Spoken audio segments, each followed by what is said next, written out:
헬로우차이나 키움증권 박준현 주임입니다. 안녕하세요, 주임님. 네, 안녕하십니까. 키움증권 박준현입니다. 네, 중국. 지금 중국이요, 이 1대1로나 AIIB처럼 이런 것들을, 프로젝트를 계속 선보이면서 글로벌적으로 경기 개선을 위한 리더십을 보여주고 있습니다. 그리고 외국인에게 투자 시장을 개방하고 있죠. 그러니까 지난해에 후강통 그리고 올해 선강통까지 개방되고 있는 추세고요. 지금 이제 시작인 거죠. 외국인 투자 비중 거의 1, 2% 정도 한 자릿수 초반대고요.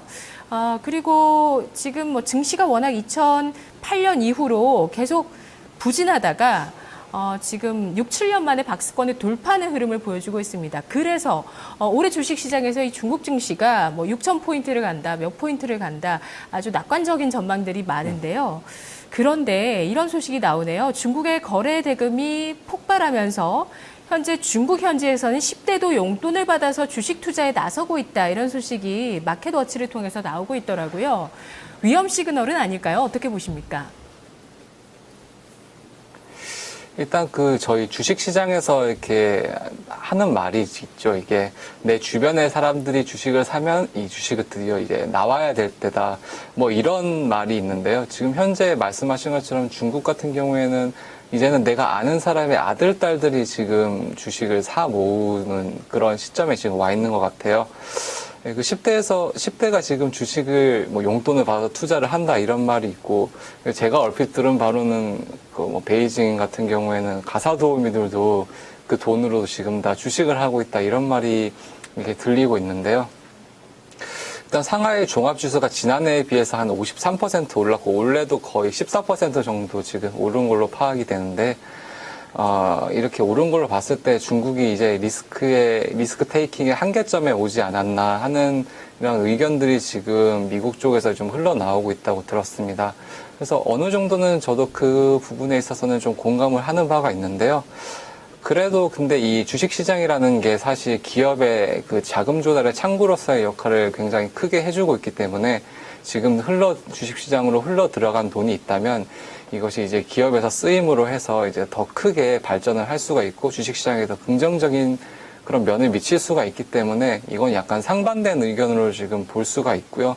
아무래도 이렇게 엇갈리는 의견 속에서 좀 장을 좀 잘 지켜봐야 될 것 같습니다.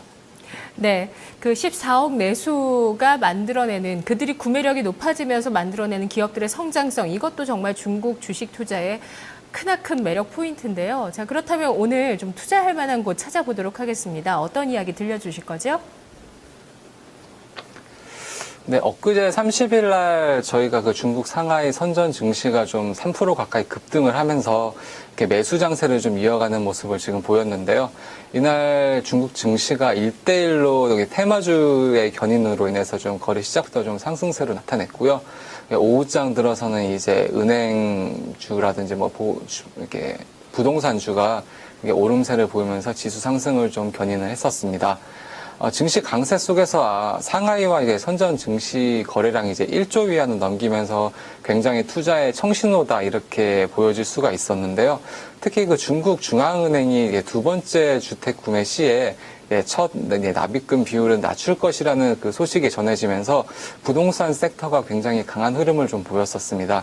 그래서 오늘 저희가 부동산 sek터에서 좀 알짜 기업이라고 볼 수 있는 그 보리 부동산, 바오리 부동산이라고 하는 그 저희 주식에 대해서 한번 얘기를 나눠보는 시간을 좀 갖고자 하고 있습니다. 네, 그 납입금 얘기를 해주셨는데요. 그 이슈가 무엇을 의미하는 건가요? 어떤 걸 시사하는 거죠? 아무래도 저희 한국 같은 경우에도 집을 사게 되면은 분양에 대한 납입금을 계약금의 형식으로 이렇게 내는 부분이 있는데, 아무래도 중국도 이와 마찬가지로 생각을 하시면 될 것 같습니다. 근데 이게 두 번째 주택 구매 시에는 이게 좀 더 높은 세율로 해서 지금 납입금을 좀 비율을 크게 잡아서 내는 부분이 있는데요. 그 부분을 지금 많이 좀 낮추면서 부담을 좀 덜어주고 부동산 경기를 좀 활성화시키는 방향으로 중국이 정책을 가져가겠다. 이런 식으로 저희가 해석을 하면 될 것 같습니다. 네. 그리고 중국의 부동산 시장이 공급 부족 상황이라면서요? 네, 맞습니다. 지금 아무래도 도시로 이렇게 몰리는 인구가 많다 보니까 지방 쪽에는 공급이 지금 과잉되는 현상을 살짝 보이고 있고요. 1선이나 2선 도시 쪽의 도시들 같은 경우에는 물량이 많이 딸리기 때문에 공급 부족 현상이 지금 나타나고 있습니다. 먼저 이 종목에 대한 이야기를 좀 하기에 앞서서요. 중국의 그 부동산 시장에 대해서 얘기를 좀 빼놓고 가면은 좀 이해가 좀 덜 될 것 같아서 이 부분에 대해서 좀 말씀을 좀 드리고 넘어가고 싶은데요. 그 세계에서 부동산 가격이 좀 가장 높다고 생각됐던 국가가 저희가 뭐 90년대 이때는 아마 도쿄 이렇게 생각이 되셨었고요. 근데 2000년대 들어오면서 아마 뉴욕이다 이렇게 좀 트렌드가 좀 넘어간 부분이 있다고 저는 생각을 하고 있었는데 저 되게 놀랍게도 1위에서 5위까지가 모두 지금 중국이 좀 차지를 하고 있었습니다. IMF가 발표한 부동산 가격이 가장 높은 도시 순위로 따지면은 이제 1위가 베이징, 2위가 상해, 3위가 심천, 4위가 홍콩 순으로 이렇게 도쿄와 뉴욕을 제치고 상위권을 전부 다 이렇게 차지를 하는 모습을 좀 보였는데요. 베이징은 특히 그 PIR, 그 소득 대비 주택 가격 비율이 22.3으로요. 22.3년치 소득을 모아야 주택 한 채를 살 수 있는 그런 현상을 보이고 있습니다. 참고로 서울 기준으로 해서는 2014년 기준으로는 8.5년이었고요. 이처럼 중국의 그 부동산의 경우는 가격이 높은 것은 이게 단순히 소득이 낮아서 그렇게 보일 수도 있을 것 같은데요. 근데 지금 부동산이 좀 심각한 공급 부족에 빠져 있다는 것을 저희가 그 PIR을 통해서 좀 많이 알 수 있다 이렇게 생각을 할 수 있습니다. 결국 이런 부동산 시장의 상황은 그 부동산 섹터에서 장단기적으로 호재로 작용할 수밖에 없다는 이 얘기를 드리면서 이제 종목 소개를 진행을 해보겠습니다. 그 경영 불확실성이 되게 커지고 있는 요즘 그 조직 위기 대처 능력이 굉장히 좀 회사 경쟁력이라고 좀 볼 수가 있는 큰 요소 중에 하나인데요. 중국 부동산 개발 업계의 그 선발 기업인 보리 부동산이 업계 최고의 그 위기 대처 능력을 가진 기업으로 지금 손꼽히고 있습니다. 그 보리 부동산의 위기 대응 능력의 높은 점수를 좀 다른 전문가나 기관이나 아니면 개인 투자자들도 생각을 하는 이유가요. 그 시장의 변화와 정책의 흐름을 좀 정확하게 읽어내서 탄력적으로 전략을 짜서 운용한다는 점을 좀 볼 수가 있는데요. 내수 시장이 좀 최근에 중국 부동산 시장이 살짝 좀 약재가 좀 있어서 좀 경기가 좀 침체되는 부분이 있었는데요. 그 부분에 넘어서서도 그게 보리 부동산이 꿋꿋하게 성장을 좀 이어나가고 있는 부분이 있습니다. 2010년 이후로 이게 중국 정부가 강력한 그 부동산 투기 억제 정책을 내놓으면서 부동산 시장이 이게 수요 측면에 있어서 굉장히 좀 뚜렷한 변화를 좀 보였었는데요. 부동산 수요와 투자 열기는 변함없이 좀 뜨거웠지만 수요의 그 중심에 그 대형 평형 다기능 호화주택에서 이제 중소형이나 아니면 일반 주택 시장으로 좀 그 분위기가 많이 좀 옮겨간 그 탓이 좀 있었습니다. 보리 부동산이 그 시장 변화에 그 즉각적으로 이렇게 전략을 수정하면서 판매량과 매출액의 그 전년 동기 증가율이 각각 한 38.57%와 38.91%에 달할 정도로 되게 높은 성장률을 보였습니다.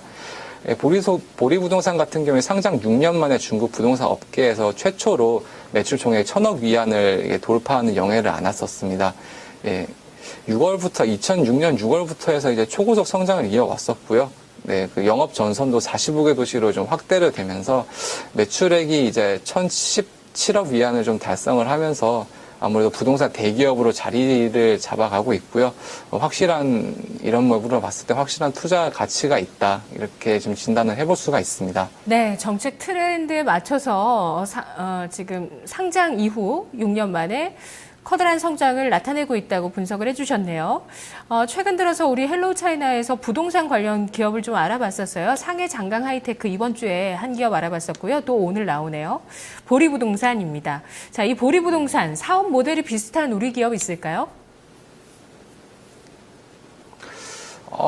일단 부동산 하는 기업을 저희가 따져보면은 국내에서는 크게 부동산 사업을 하는 기업을 찾기가 좀 애매하고요. 그 같이 비교를 한다는 것 자체가 좀 어려울 수가 있는데요.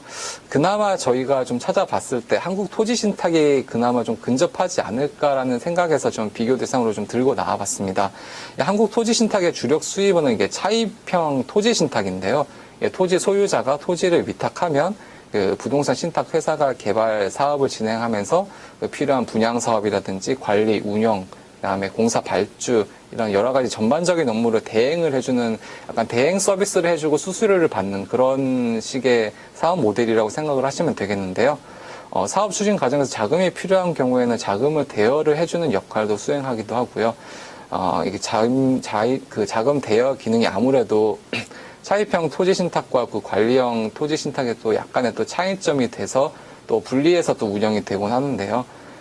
보통 그 작은 이게 한국 투자 신탁을 제외한 다른 이와 같은 모델을 가진 회사들이 이 관리형 투자 신탁을 좀 많이 하는 부분이 있습니다. 아무래도 그 차입을 해서 자금을 대여를 한다는 그 자체가 굉장히 리스크 테이킹을 하는 부분이 크기 때문에 이렇게 지금 운용을 하고 있는데요. 근데 차입형 토지 신탁 업무 수수료가 이렇게 다른 관리형보다 훨씬 더 세기 때문에 아무래도 거기에서 나오는 이득이 굉장히 큽니다. 그래서 아무래도 다른 타사와 국내 다른 회사와 비교했을 때, 아무래도 그 한국 투자 신탁이 국내에서는 가장 1위라고 볼 수가 있겠고요. 네, 그 금융위기 이후에 그 국내 부동산 시장 변화로 이렇게 차입형 투자 신탁에 대한 수요도 굉장히 좀 많이 좀 증가를 했었습니다. 말씀드린 대로 그 금융권과 시공사들의 리스크 회피 차원에서 그 자금 대여를 기피하고자 이 신탁 회사에 또 넘긴 부분이 또 있는데요. 이 부동산 신탁 회사 업계에서는 그 KB 부동산 신탁이나 그 대한 토지 신탁을 제외하고 점유율이 지금 30%나 될 정도로 점유율이 높기 때문에 굉장히 안정적인 기업이라고 볼 수가 있겠는데요. 하지만 그 국내 부동산 경기와 밀접한 관련이 있는 만큼 거래량이 좀 감소하거나 정책의 수혜를 좀 입지 못할 경우에 하락을 할 가능성이 항상 상존하고 있어 저희가 항상 이 부분을 볼 때 주의해서 봐야 될 점으로 볼 수 있습니다. 이제 차트 보시겠습니다. 차트상으로 봤을 때 보리 부동산은 지금 거래량이 계속 받쳐주면서 상승세를 지금 그리고 있는 모습을 보이고 있습니다. 이평선도 딛고 지금 계속 상승을 하고 있는데요. 아마 현재 가격이 급하게 좀 오른 면이 있어서 숨고르기를 하고 잠시 올라갈 가능성이 지금 보이고 있으나 13,000선은 충분히 갈 것으로 지금 많은 전문가들이 예상을 하고 있고요.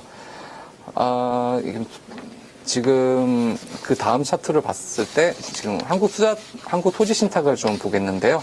토지 신탁의 경우에는 이제 어제 개경권 확보 이슈에 때문에 이게 상한가를 갔었습니다. 근데 하지만 그 마감 때는 결국 하락을 해서 마감을 하게 됐는데요. 어제 그 특이의 케이스를 제외하고 꾸준히 주가는 이게 상승을 하고 있지만 아무래도 상승하는 소요되는 시간이 굉장히 길었고 향후 부동산 경기를 어떻게 가늠을 하기가 좀 많이 어려운 부분이 있기 때문에 투자에 굉장히 신중을 가해야 될 점으로 이렇게 보여지고 있습니다. 네. 자, 그럼 보리 부동산은 지금 이 시점 신중해질 필요는 없는 건지, 앞으로 또 어떤 것을 통해서 주가가 더 올라갈 수 있는 건지 투자 포인트들 정리해 볼까요? 중국의 그 국토자원부가 2015 주택 및 공급 구조 개선, 부동산 시장 안정, 건강 발전에 관한 통지를 발표하면서 그 부동산 시장에 대해 정책적으로 좀 긍정적인 모습을 보이고 있습니다. 또한 그 4월 1일 PMI 지수 발표 이후에 그 추가 부양책 시행할 가능성이 굉장히 좀 높아지고 있으면서 그 금리 하락에 대한 부동산 섹터의 상승이 또다시 이제 다시 한번 점쳐지고 있습니다. 그 시진핑 주석의 경제에 대한 자신감과 그 인민은행 총재의 코멘트를 좀 고려해 볼 때 지표가 악화될 경우 정책이 좀 뒤따를 전망이라 앞으로 부동산 관련주인 보리부동산에 대해서도 상당히 좀 긍정적인 평가를 좀 내려볼 수가 있는데요. 지표가 좋아지고 이제 전기가 살아나면은 그것에 대한 부동산 수요가 또 늘어날 거고요. 지표가 악화되면은 그 금리 인하에 따른 또 부동산의 경기 부양에 또 초점이 맞춰지면서 보리 부동산이 또 같이 갈 수 있는 정책과 함께 할 수 있는 매력이 있기 때문에 양방향으로 같이 부동산의 수혜가 될 수 있는 부분이 있어서 아무래도 보리 부동산이 많은 혜택을 보지 않을까 이렇게 진단을 해볼 수가 있습니다. 네, 알겠습니다. 분석 잘 들었습니다. 네, 감사합니다. 고맙습니다. 헬로우 차이나. 오늘은 중국 부동산 정책의 수혜주 보리 부동산 알아봤습니다. 토마토TV 022128-3388번 전화번호 지금 열어놓겠습니다.